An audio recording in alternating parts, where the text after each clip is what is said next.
The boys are back together. The new Cap is pushing some buttons, and old Cap ain't dealing with their shit. Fights on an 18 with a couples therapy. R.I.P. Red Wing. And all of this is on episode 2 of The Falcon and the Winter Soldier. Welcome to the MCU Pod, a companion podcast to the Marvel Cinematic Universe. I'm your host, Grant Davis, and alongside me is my co-host, Mike Moody Garcia. And today, our pod is going international as we bring in our good buddy, host of MTV and the Televixen herself, Melissa Girimonte. Hi there. How's it going? Good. How are you? I'm doing well. I am so excited to chat about this show with both of you. Isn't it, man? This episode, I don't want to spoil my hot take, but it was really exciting watching this episode. Yep. It was I think a lot of it is that reunion. I wanted these two guys together. I want them chatting. I want them to be buddies, and I want to be their buddy. And I'm getting ahead of myself. Tonight we are streaming the podcast live over on YouTube. And we're talking about the second episode of Winter Soldier, Falcon and the Winter Soldier. And of course, we want to remind you that there's going to be spoilers. So deal with it. Yeah. It is what it is. Take that, jabronis. Well, spoilers for the first 2 episodes. We don't know what happens in episode 3. We don't. Other than they visit Zemo, maybe. We've watched a lot of TV collectively, though. We might make some pretty solid guesses. Mm-hmm. Mike, can you tell these jabronis about the podcast itself? Yeah, you can subscribe to the pod and follow on YouTube and wherever you listen to podcasts. Find us at mcupod.com. Rate and review us on Apple. If you are watching live now on YouTube, toss us a few comments and questions in the chat. We love to see that chat going. Type in capital P-O-D, capital pod. If you want us to mention your question or comment on the show. And we also have a Patreon, patreon.com/MCU Pod. We have a couple tiers, $2 tier, $5 tier, $10 tier per month. We just did a non-MCU pod on the Patreon that was really fun. We talked about the Justice League Snyder Cut. So if you want to know, if you can't guess our opinions on that, then check out our episode, only available on patreon.com/MCU Pod. And we had a special guest on that, our patron, Rich Murphy, who's here today. Hey, Rich. Yeah. We had this guy, Rich. He's one of the patrons, and more incentive to become a patron because maybe we'll be able to bring you guys on the show, little minis or the show or whatever. Yeah. Also, we are broadcasting live on Clubhouse right now. If you want to get into that, if you want to maybe have a chance to talk to us on the pod, and maybe we can hear your voice a little bit, just find us on Twitter. Is it at MCU Pod? Mm-hmm. At MCU Pod, and click on that Clubhouse link and get in the club, in the house. Get in the club. Join the club. In the clubhouse. I'm not so hip to the Clubhouse lingo yet. So yeah, this is our first time trying it. So yeah. So I've been mostly a lurker in the clubhouse. Mm-hmm. you're just outside the clubhouse, like peeking over. No, I'm listening in on other people's conversations. I haven't been participating in any of them yet. Clubhouse is the #1 eavesdropping app. Cool. Mm-hmm. Well, appreciate all of you who have joined us over there. All right, let's go ahead and dive into this week's episode. The Star-Spangled Man is the second episode, of The Falcon and the Winter Soldier, written by Michael Castelline and directed once again by Kerry Skoglund. The IMDb synopsis, and I don't know if other people are as amused by these. I just always think IMDb has garbage synopsis, and so I like reading them. I'm going to keep doing it. Anyway, their synopsis is: John Walker is named Captain America, and Sam Wilson and Bucky Barnes team up against the rebel group, the Flag Smashers. Actually, that's a pretty straightforward synopsis this time. Tells you everything and tells you nothing. So we start these discussions the same way every single episode, with our snap judgments.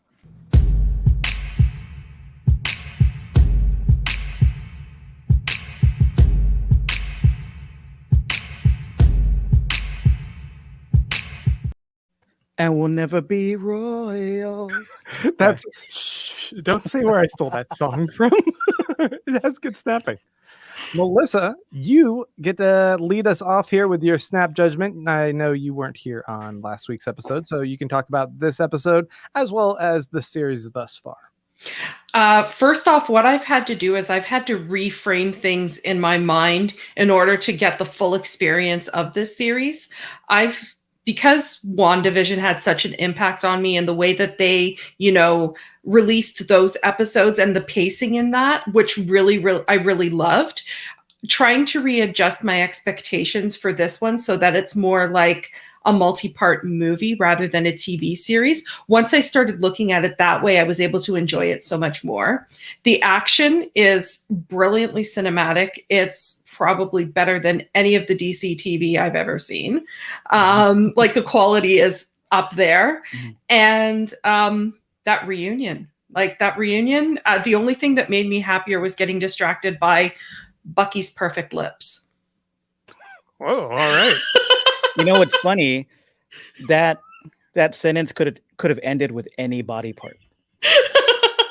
No, it's the lips. Bucky's perfect insert body part here. He's just so perfect. Buffy's perfect pinky toe. I would have swore I still had the image of him. Oh, there it is. The shirtless image of him sitting up in bed.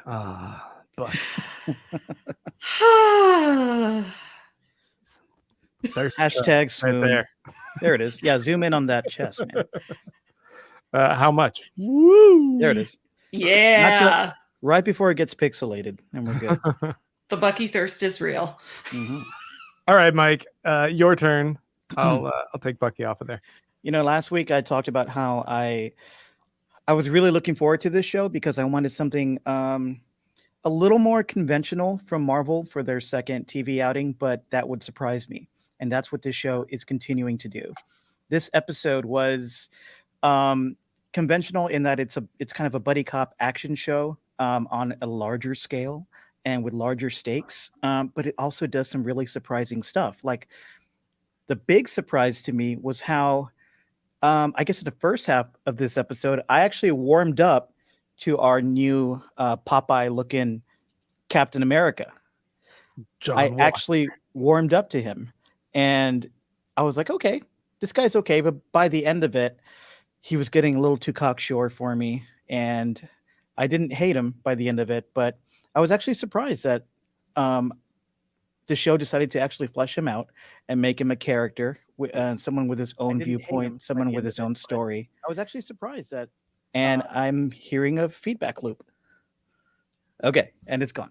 That was me. It's always you. It's always you. It's always me. Yeah. I'm juggling things. Yeah. And, one of the great things about this show is that it reminds me a lot of Lethal Weapon. And I say Lethal Weapon and not just like a generic buddy action show, because if you think about the first Lethal Weapon, it was really good. The writing was great. The acting was great. The action was a lot of fun. There were surprises. It was a template for what a good action movie was.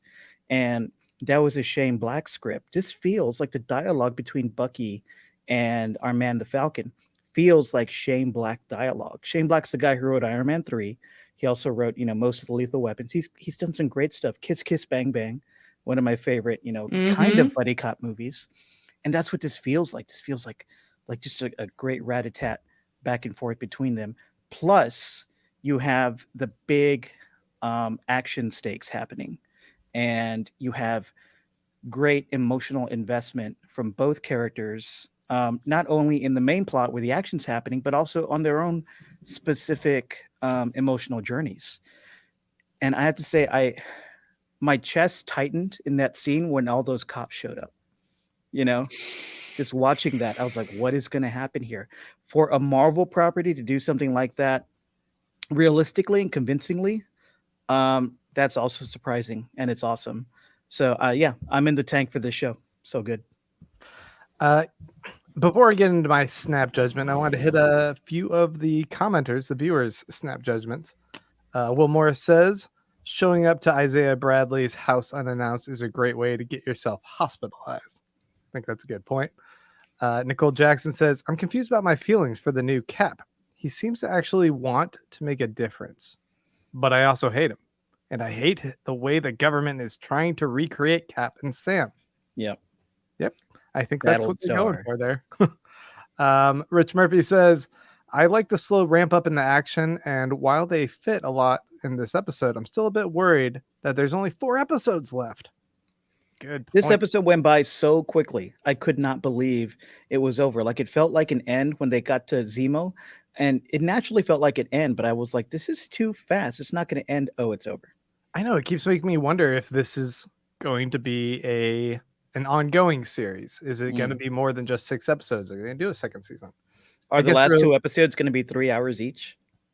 See, it's got to be tough for them to plan to do just like a season here and another season there, because they still have other plans for the larger universe of where these characters have to go. Yeah. So, and there's going to be movies interspersed that might affect this. And so I know they have it mapped out a lot more than most TV shows do, because this is billions of dollars of franchise that they're managing here. But yeah, it's interesting if we're only going to get that many. One more here. George G. Miller says, bless you, Falcon and the Winter Soldier, for getting the taste of the Snyder Cut out of my mouth. Yes. I think I said George Miller. I meant Jeffrey Miller. Co-signed. Yeah, my quick snap judgment, I loved this episode. I thought that finally having these characters back together, their banter between each other, the energy that they had, it was all fun, it was comedic, and when the action hits, I thought it was perfectly realized. I love how everything is moving so quickly, and yet it's not like a blurry mess. It's not a Top Gun movie or something. Like, I can see what's going on. I understand the choreography going on in all of the fight sequences, and that's a testament to the directing, the CGI, the editor, like all of it, like how it's put together. It's just it's so clean, and I appreciate that. And then yeah, I mean, I think that my only gripe was how corny that therapy thing was. Everything else is great. That would be my only gripe. I have a feeling Melissa. Oh, I'm sorry. Finish with your snap judgment. That was it. I have a feeling Melissa has a different opinion on the therapy scene. I don't know. I'm always a big fan of couples therapy for like working pairs. Also, there was a moment in the show that was a little bit very, very close to me chanting "kiss, kiss, kiss." But hey, I was too. I just thought I thought the therapist herself, like what she was saying, I was like, come on. This is not how a therapist would operate. what I'm finding with some of the characters that some people just they aren't gelling for them.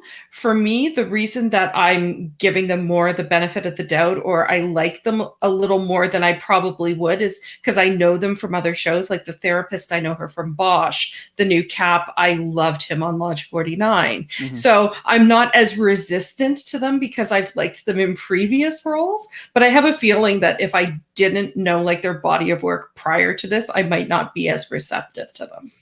I like that scene. I mean, it got our 2 main characters together in a room to deal with their issues, and they didn't at all. So it sets us up for the that emotional arc in which they're going to admit that they do care about each other and they do respect one another sooner or later. But yeah, I can see how it would seem out of left field and kind of contrived that we're getting these 2 guys in a room just to argue, and it's a little contrived and cheesy. But if you think about it, these are 2 guys, especially with Bucky, who is just has this thick wall up more than anyone that this therapist has probably ever worked with. And she's tried everything. We know that she's had a number of different sessions with him, and just nothing is seeping through. So to get her to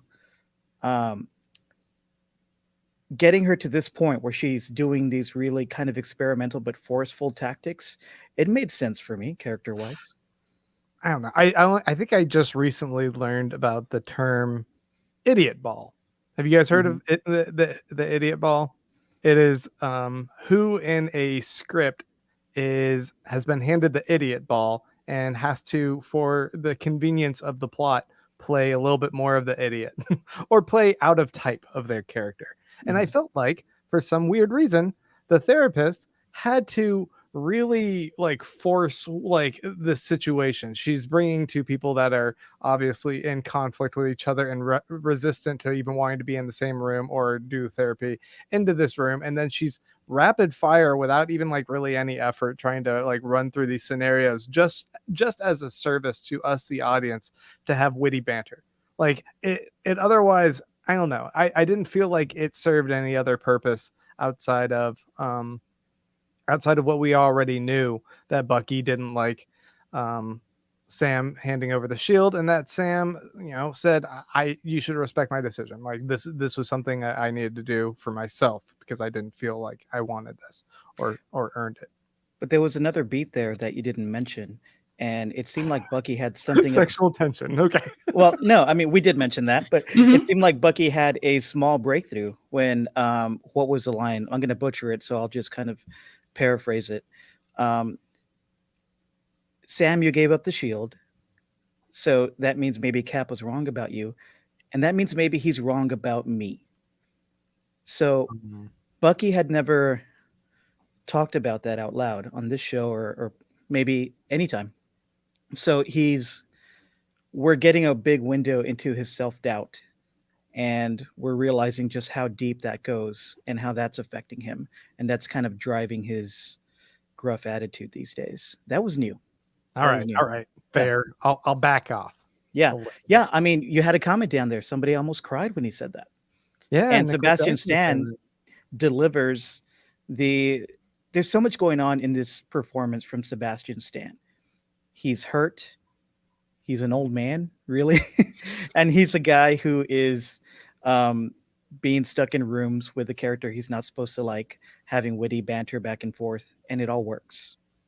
All while wrestling with his demons and his guilt over what he's done in his past. Yes. All right, fair, guys. I love that scene more. One of us. I was just about to say that. Well, let's go ahead and jump into talking about the episode itself and the cold open in particular, where we get a little bit of this is such a lost thing to do. We get to see a little bit of behind the scenes of this character that we've already written off. We've decided we hate this guy, John Walker. And we see that this is just like a regular guy who does kind of recognize the weight that is on his shoulders now of taking up the cowl, quote unquote, of Captain America. And I don't know, I think how they portray him, it seems like a guy that I probably wouldn't enjoy having a beer with, but I would respect. I guess, I don't know. Yeah, this scene in 2.5-3 minutes, this opening scene with him in the locker room, and he talks to an old friend, and then his sidekick comes in.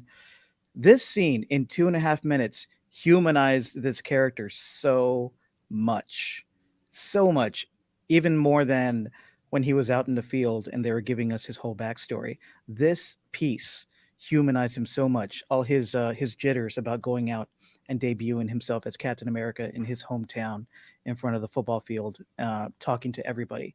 And that's what you want to see. And that's the magic of Marvel, right? We see the pathos of these superheroes. We see what's behind the mask, behind the shield. And even with a character like this, who isn't yet quite a superhero, but he's getting there.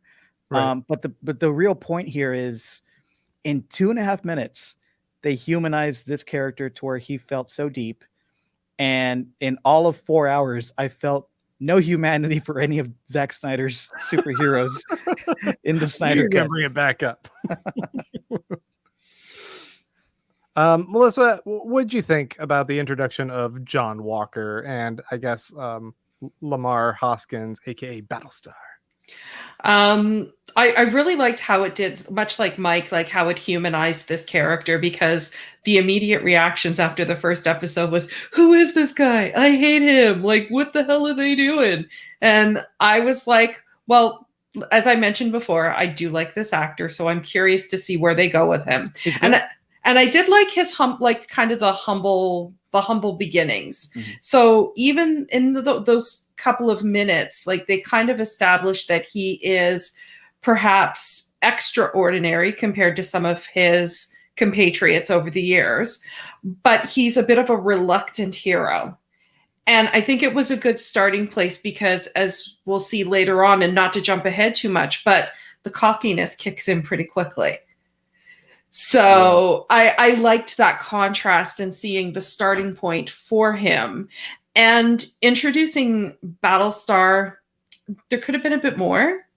There wasn't quite enough. But yeah, in terms of John, aka New Cap, I think they did that cold open was a good effort to try and make him, at least people can kind of understand where he's coming from. Right. Nicole Jackson says, in the scene with his wife or girlfriend, John Walker says he's got no superpowers, but he gave Battlestar a look when Sam mentioned them in the back of the Jeep. And I'm thinking, he's probably got powers. You see how he was chucking the shield like crazy, or how he like chucked the shield underneath Battlestar as he was falling off the truck to catch him. I'm like, that's a degree of precision and coordination that goes above and beyond. So I'm thinking he also got the dose. I was thinking this guy has. Can you hear me? Yeah, sorry. Go ahead. Okay. I was thinking this guy does definitely have skills, but when they showed those clips of him working with the shield and how he can just catch it so effortlessly, and then it went on to that scene on top of the truck, even though they lost the battle. I mean, there were like 6 or 8 super soldiers they were fighting. So yeah, they're gonna lose. They're gonna lose the battle, but that coordination you were talking about, this made me think maybe this show's gonna give us what we thought we were gonna get from WandaVision: mutants. Maybe he's a mutant. Whoa! I don't think he's necessarily a mutant. That's my theory. He's a mutant. I mean, what I'm thinking is Power Broker is a dude who figured out a like super serum light.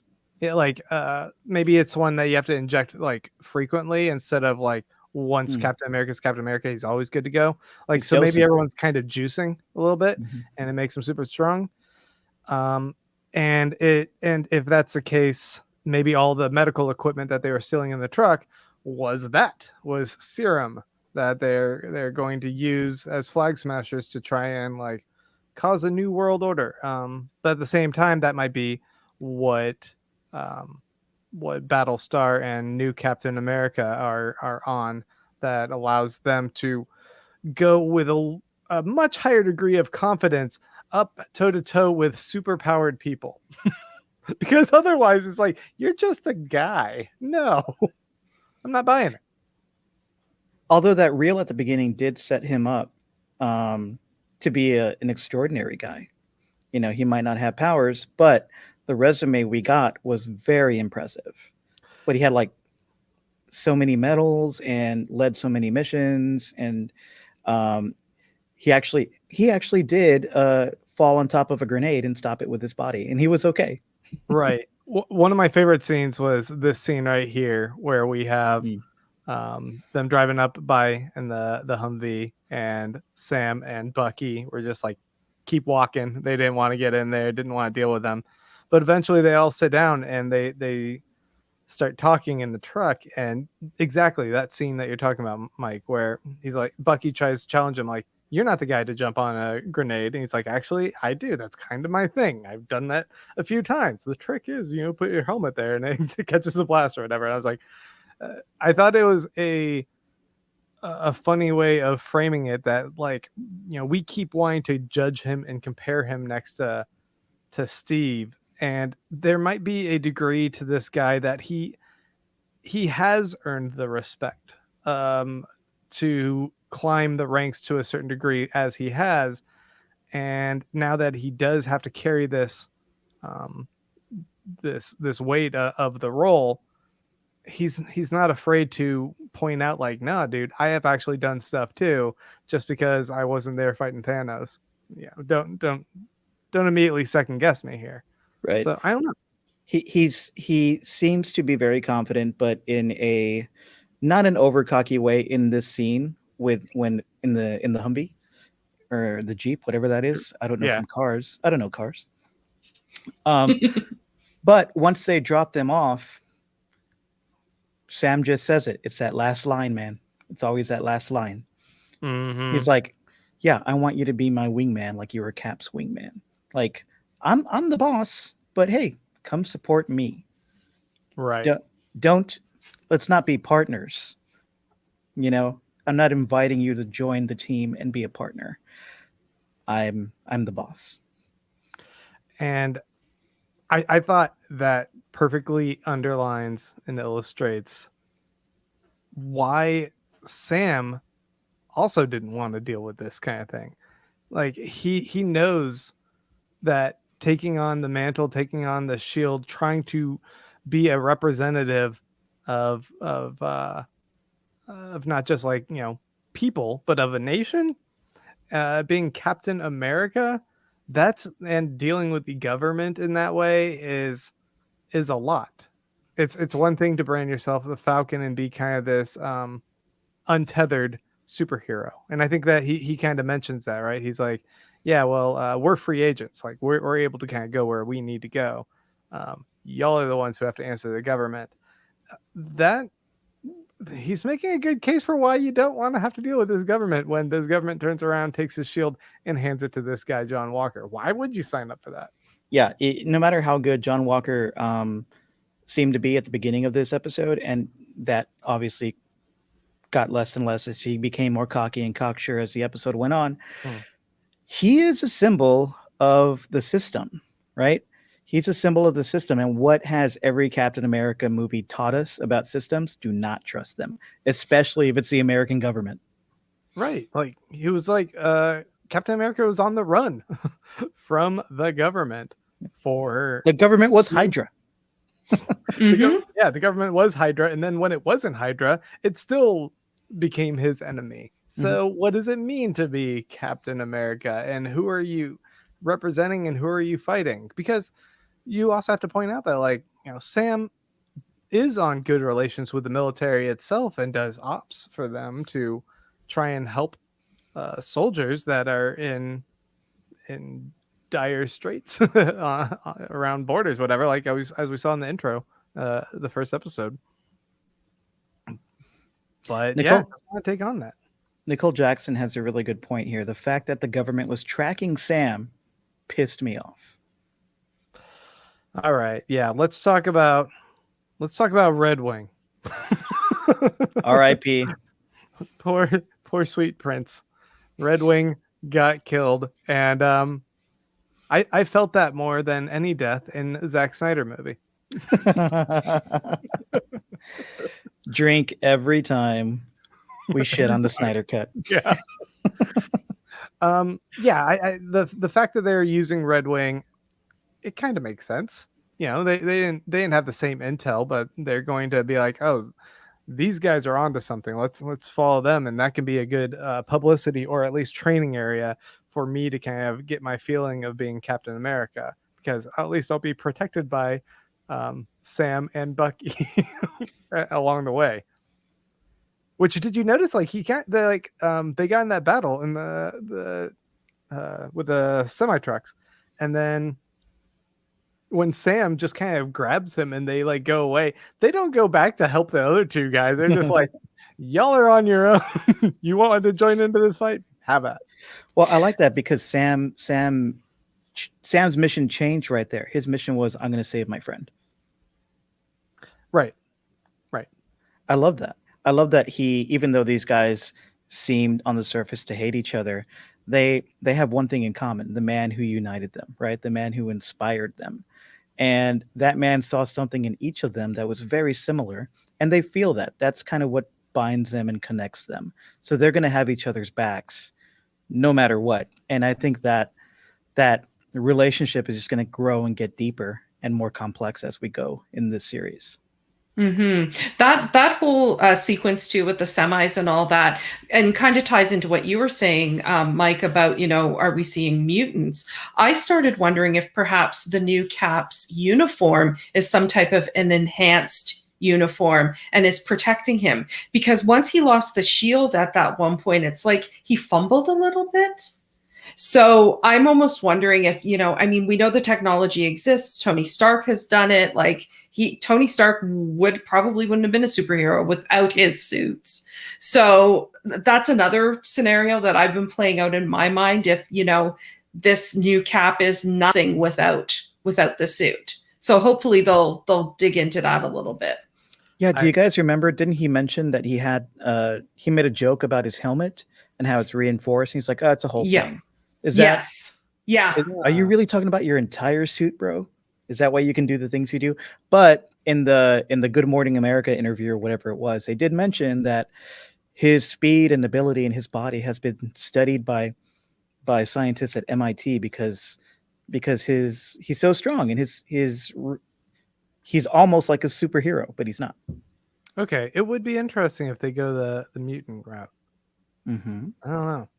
I take slight umbrage, Melissa, with the suggestion that Iron Man wouldn't be a hero without his suit.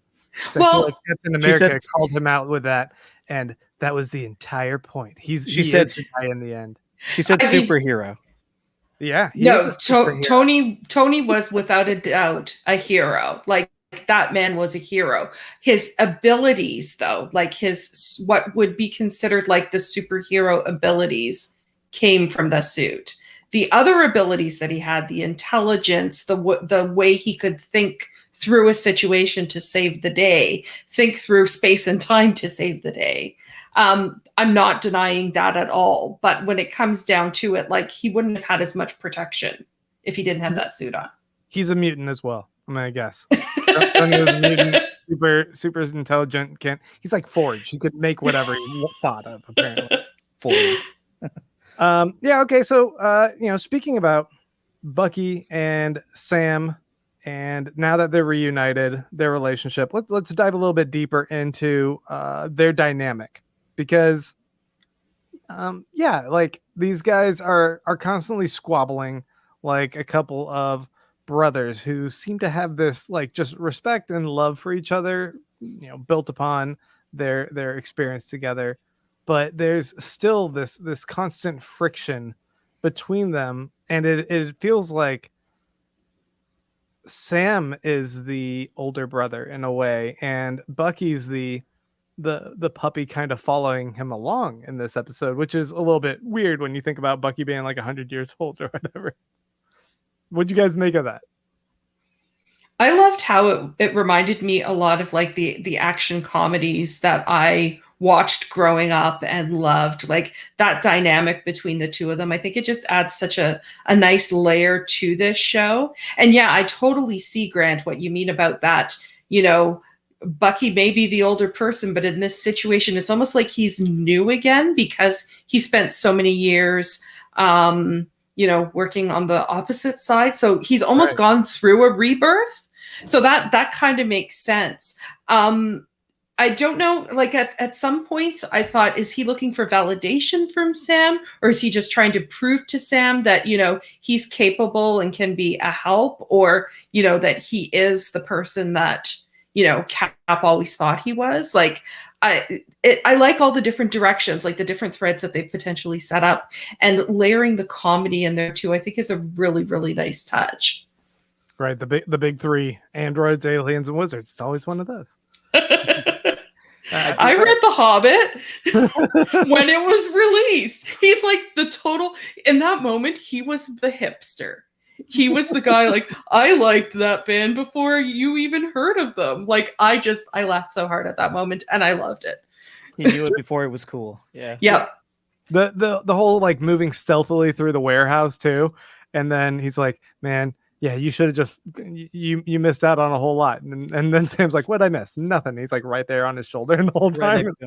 Like all of it, like the whole thing was like it seemed like unrelenting, the kind of snark between them. I like this comment here from Nicole who says Sam and Bucky are like siblings. They can't stand each other, but you can't screw with one of them without the other coming for you. I feel that's pretty dead on between these guys. Yeah. Also, the line, "A sorcerer is just a wizard without a hat." I nearly died. How proud he is of it. He's like, yeah, I just came up with that. Yeah. Yeah. As witty as Tony Stark. So the Flag Smashers. Let's talk a little bit about what is the deal with these people, because are they bad? That's kind of the question now I'm landing on. I feel like they might be up against a bigger foe and threat than us, the audience, are aware of, and they're being portrayed as the villain. But I think as we dive deeper, we might realize that they have a better goal for society. I don't know. Like, don't you guys feel like us? We all feel like people in power are just bad, and like that's what they're rebelling against too. Like, oh, when the blip happened, we lost borders. People were helping each other across borders because we were all in this like shared trauma. We were all having to work together for that. And then once everyone came back, it was back to the old world order of individual nations fighting for resources against each other. But I think that's what they're preaching. And like part of that message to me goes, that's not necessarily so bad. All I've seen them do so far is rob a bank, and they did stomp our boy Torres in the face when he tried to stop one of them. But they robbed a bank, and then they stole some medicine from somewhere. So I don't know. The questions we need to have answered are, what is their end goal, and what will they do to achieve it? Will they hurt people? Will they hurt systems? Yes. Will they hurt people to hurt those systems? And what does that say about their leadership, right? Are they truly evil, or it's there's so many questions hanging over this group. But again, I like that this show so quickly again humanized these characters when they showed up to the safe house. And it's a fun scene where their host is so excited to greet them, and he gives them these baked chicken livers that nobody wants to eat, and they kind of joke about it, and they're friends, they're buddies, they're like people we could hang out with. Unlike the Captain America that we're seeing, the new guy, we probably could have a beer with the Flag Smashers because they seem pretty chill. They seem pretty cool when they're just hanging out and not running away from who knows who they were running away from. Also, sorry, go ahead. No, you're good. I was going to say, when they arrived at that safe house, the guy who's so excited to greet them refers to them as a Robin Hood. So that implies that they're somehow trying to, fix some type of injustice, some income inequality, whatever it may be, whether it's access to medicine. Like during the blip, people would have been more likely to share their resources, share their funds, share their medicine, like all that type of stuff, food, whatever it may be. And now that those borders are back up, it's all like power plays, and they're trying to level the playing field a bit. So that's kind of the sense I'm getting from them. I don't think that they're inherently evil. I do think that there's potential for some of the characters to be spun in that direction. But I don't think that their initial goals, I think their initial goals are, more altruistic than, devious. Definitely more to explore with what's going on there. G Miller 47 says, not knowing who exactly to trust fuels the espionage feeling of the original Winter Soldier movie. It's a good touch here. Oh, yeah, 100% agree. Like, I think how we keep getting exposed to different characters and going, oh, I know what that is, and then going, oh, maybe John Walker's not so bad. Maybe he's still a little bit of a dick, but not necessarily a foe so much as a nuisance for our main characters. And then assuming that the Flag Smashers are bad because they curb stomped our boy Torres, but maybe him trying to stop them from that really sweet flash mob they organized, he had it coming a little bit. I don't It's know. possible. So another weird, crazy thought ran through my head when I realized what the Flag Smashers were doing, and they're motivated by wanting the world to look and feel the way it did during the blip. Mm. I was like, are they trying to kill half the population somehow? Like Thanos? Thanos thought he had altruistic motives. Ooh, okay. Mhm. That could be a bit heavy. Like if Mhm. going back to what the blip is, Literally. by trying to do something like that. Oof, I don't know. Yeah. Because they said there's no turning back. Like I assume next episode we're going to see them make their big move. And that's a crazy suggestion. Like Kern is saying here in the chat. Flip side, though, is the Flag Smashers seem to be upset that the GRC is spending so much to help the blip people. Should the governments tell the return people you're on your own, folks? Yeah, they were pissed that the people back from the blip they're getting their stimulus checks, you know? They don't like that. Gotta get them stimmies. To buy those stonks. As an aside, I just want to point out that that Jeffrey's saying John Walker is Satan. He must die. I hate him so much. Melissa, tell us about the actor playing John Walker. You saw him in Lodge 49. I didn't catch all of that. I loved that show. And for anyone who doesn't know who he is, he's Wyatt Russell. His parents are this couple you might have heard of before, Kurt Russell and Goldie Hawn. His older siblings are well-known actors. His half-sister is Kate Hudson. His half-brother is Oliver Hudson. So, from an acting legacy family.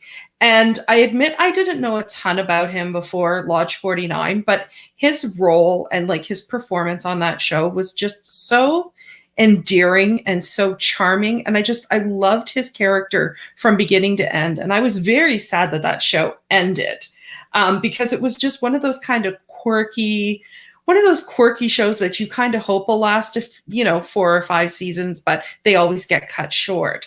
And so him being in this has lessened the blow a little bit of Lodge 49 being canceled, because I'm still angry with AMC over that.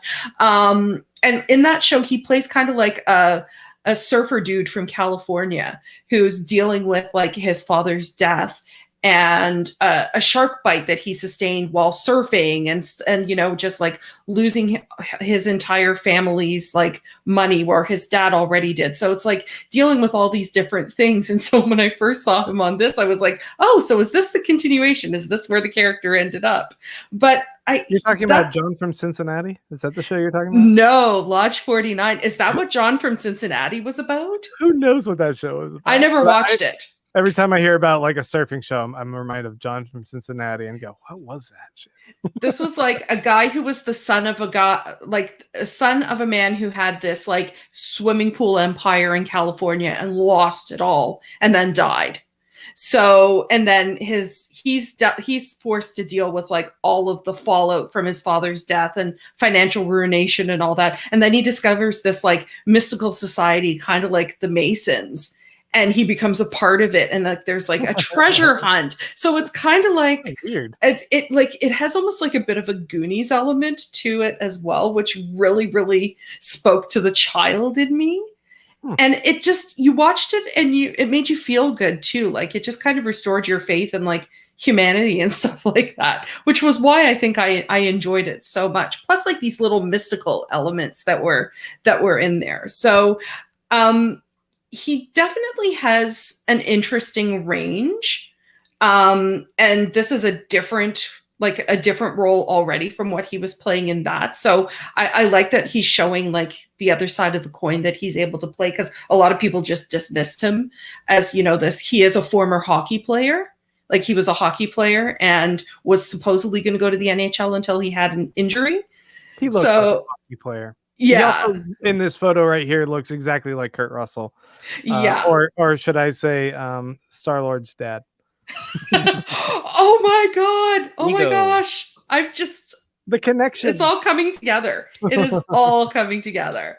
There you go. He's a living planet. He's the What? son of Ego. Is that what That's where he Samuel gets is? his powers. Okay. Now it's all clicking for me. Yeah, it's clicking.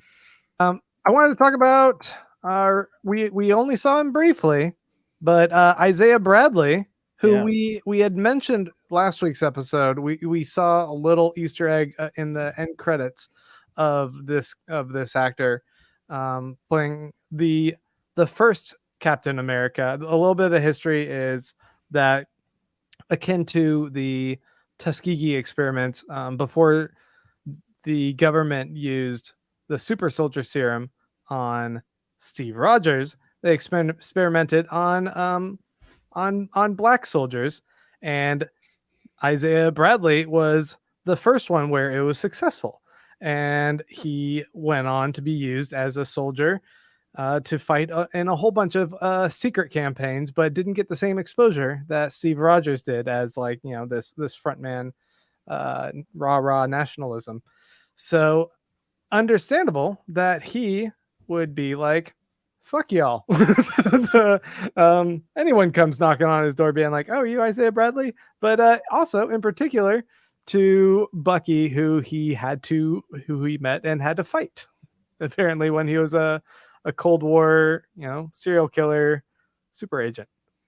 This scene and the scene that followed with the cops out in the street is the surprising level of depth that the show is offering that I didn't I didn't necessarily know we were going to get, and I'm really appreciating it. Carl Lumley, the actor here who plays Isaiah Washington, you felt all of his pain in this scene. He emotes so well, and I'm so glad to see him in the MCU because he came over from, wasn't he in Supergirl?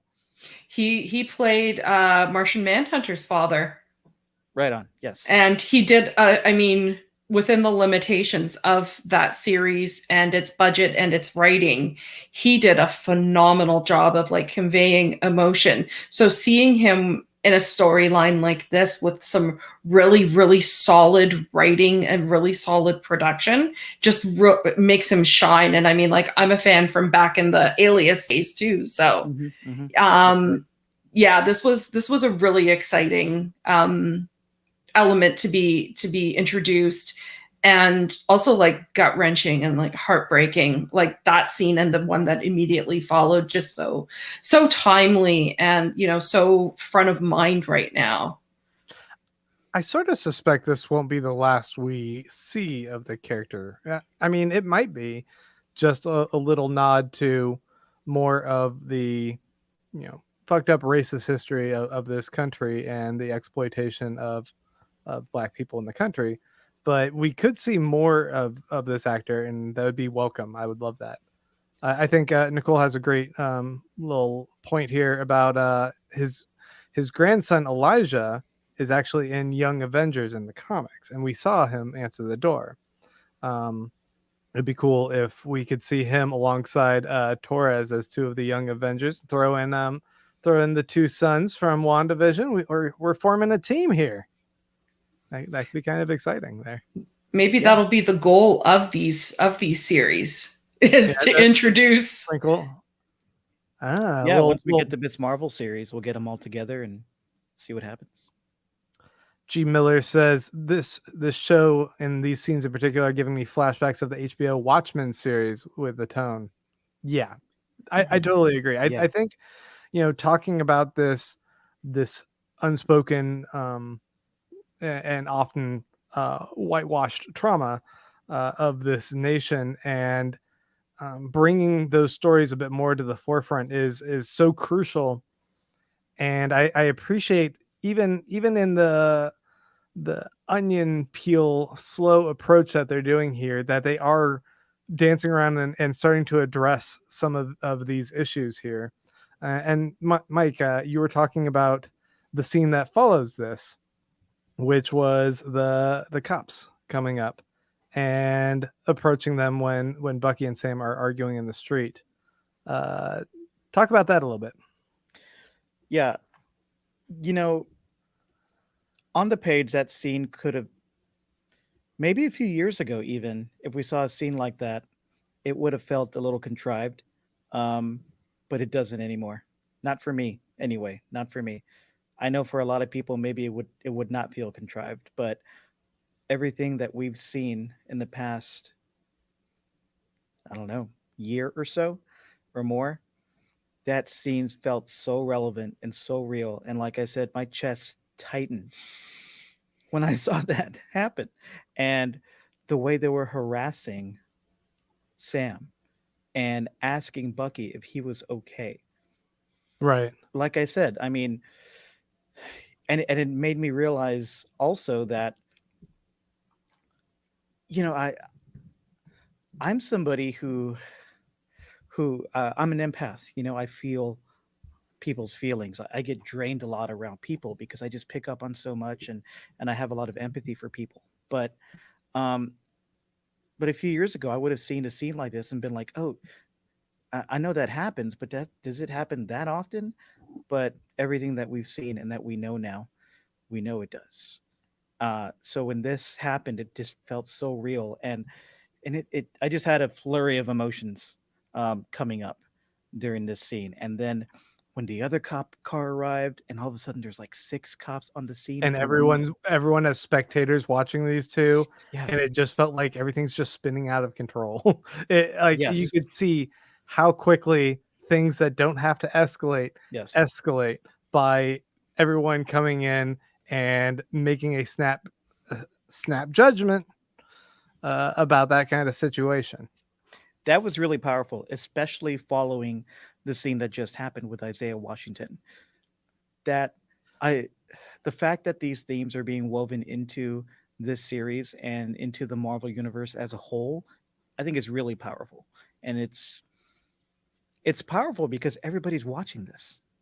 It's powerful because depictions of heroes like Sam, of heroes like Isaiah, and what they have to go through on a daily basis, um, even though they're powerful, it's important for people to see that and realize the systemic racism that is plaguing our country. The other thing that I think really stood out, like, first of all, I immediately stopped. Like, I was like dumbfounded when the police officers started approaching Sam. And it was only recognizing that he was so like, hey, oh, wait, look who that is. And then they laid off. But then they get the word that there's a warrant for Bucky. And the way that they arrested Bucky, I was like, if that had been Sam, he wouldn't have been arrested that way. There would have been boots on necks. There would have been 6 of them swarming him. And it made me uncomfortable. But I see that as a good thing, because I know that the way they approach these things is so wrong. And it frustrates me, and I feel so powerless. And just the amount of emotion that they put into that scene, like, I think when this series is finished, that is like one of the scenes that's going to stick with me, like, for years to come. You know, Disney is a big corporation, and I think it's really easy to just go, those guys are, they do what they do for the dollar.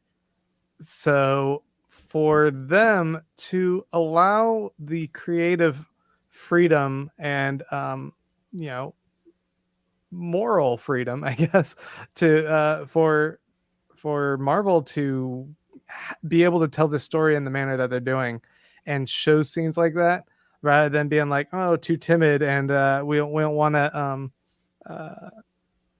be off-putting to any of our potential audience, I think it's important, and it's good to see that they do that. I mean, they could have been even more intense and with these kind of scenes, but I feel like this in itself still at least addresses and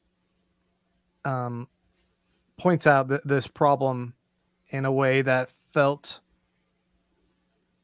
I want to say appropriate. It felt real, I guess. Scenes like this are also like really emblematic of the fact that huge corporations like Disney are acknowledging that there are viewers out there who want to see these life experiences acknowledged on the screen, right? Mhm. And that's important. Like we have a quote here from Nicole. Yeah, can somebody read that? That font is so small for me. The fact that Disney is not backing down from this and is showing the uncomfortable parts is amazing to me as a Black woman. That's from Nicole Jack. Exactly. Yeah. I thought that all of it, it took Bucky telling the cops, like, hey, do you know who you're talking to, before they recognize, they took a step back and went, oh wait, without the goggles, ha ha ha. And it was a flashback to the scene in the bank when Sam's trying to get a loan, and like, oh gee, it's you, and now we can just be celebrity fans and want your autograph, but still not acknowledge how we treated this situation and how we're not going to help you. And I think that this show and WandaVision, and how they kind of don't shy away from heavier material and do address it, are so much a testament to how much Zack Snyder's Justice League sucks. We need a horn every time we dunk on Snyder. I have not watched that yet, and I didn't have any plans to watch it, but now I just feel like I need to watch it so I can crap all over it with both of you. I started watching it on Saturday, and it's still playing. It just doesn't stop. Like Batman is still posing. So at the end of this episode, we have the boys going to visit a guy named Zemo. It's happening. They're bringing back a guy who caused massive bombings and was a terrible guy. And I hope he just joins the crew and he's just a lovable. It's a retcon of the character, and he's our new Spike or whatever, Benjamin Linus. The villain who's now lovable and just part of the squad. Man, the introduction to Zemo was so cool, because when we see him in Civil War, he's kind of just a guy, but he's the guy who lurks in the shadows and unleashes all this chaos. So by the end of the movie, you realize just how smart and powerful and dangerous he is. So by the time we get to this episode, and they talk about going to him in these kind of hushed tones, mainly because he can potentially control Bucky and turn him back into the evil Winter Soldier. Zemo's first introduction to the show gets this grand, dark, operatic music to it, and we see where he's locked up, and it's like he's the Joker. But I think the MCU has earned it. The character has earned it at this point. And I really wanted to follow him into that cell and find out what's going on. And then it just ended. Was this episode shorter than last week's? Because it felt shorter. I don't think it was. I don't have the count. I think it was about 43 minutes, something like that, 43 or 45 minutes. Last week's was like maybe 10, 15 minutes longer. Yeah. I think they're about the same. Also, if I recall correctly, isn't Zemo Sokovian, which is also like Wanda? Mm-hmm. Okay. Yeah. It's been a while since I've watched the earlier films. So I think I'm due for a rewatch. Zemo's beef with the Avengers is that because of Age of Ultron, them making Ultron, and then Ultron lifting up all of Sokovia and then dropping it, Zemo lost his entire family. Like, they all died. And that's why he was like, fuck all y'all Avengers. I'm going to sow so much chaos. This is my Jane Lynch thing. I'm going to create so much hostility between you guys that you just tear each other apart. And he was a success. He's one of the villains that set out for a goal and achieved it without the heroes stopping him. So props to him and Thanos. I believe those two are in the upper echelon of villains that did it. The two successful villains, other than maybe Loki, but he's just successful because we love him. Loki's an adorable villain. Is he a villain? He's kind of sometimes a good guy too. Yeah. But not as cool as our good guys in this series. The Bring him White back. Panther and the Black Falcon. He's a white.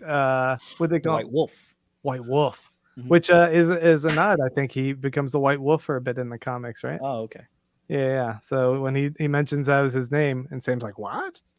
But Dude, yeah, when he what was he trying to prove, Bucky, when he jumped out of that plane and just landed on his fucking arm? And at least Cap does that, but Cap does it more gracefully, and I think Cap like lands in the water, nice and safe. I don't it know. was so funny. I figured it was a way of showing us or reminding us that Bucky's He's a more than metahuman. just a metal arm. He is like a superhuman who, like Captain America, can handle that kind of pain.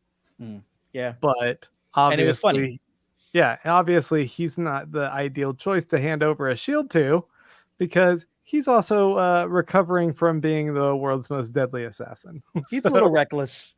Yeah. And I loved the element, I'm filming all of this. Like, it's just like that just, it's so typical. Everyone's phones are up or their drones are filming or whatever it may be. It really, it was real. This episode was the first one to start with a cold open, which we got with John Walker. And I'm a big fan of cold opens, especially with Marvel, because then when we get the credits, it's always more cinematic and like more of a thrill. The rolling Marvel comic flipping logo. This time it was with the marching band instead of the Marvel theme, and I liked it. I thought this is cool. It didn't have the same emotional punch as it's like every time I watched Game of Thrones, I needed to hear at least the beginning part of that music to just go ready for some murder or whatever. But it was good. I still like them kind of playing with that. More of that, please. If they're listening. Yes, more. All right. Do you guys have any other kind of closing thoughts or theories that for what we should kind of anticipate here?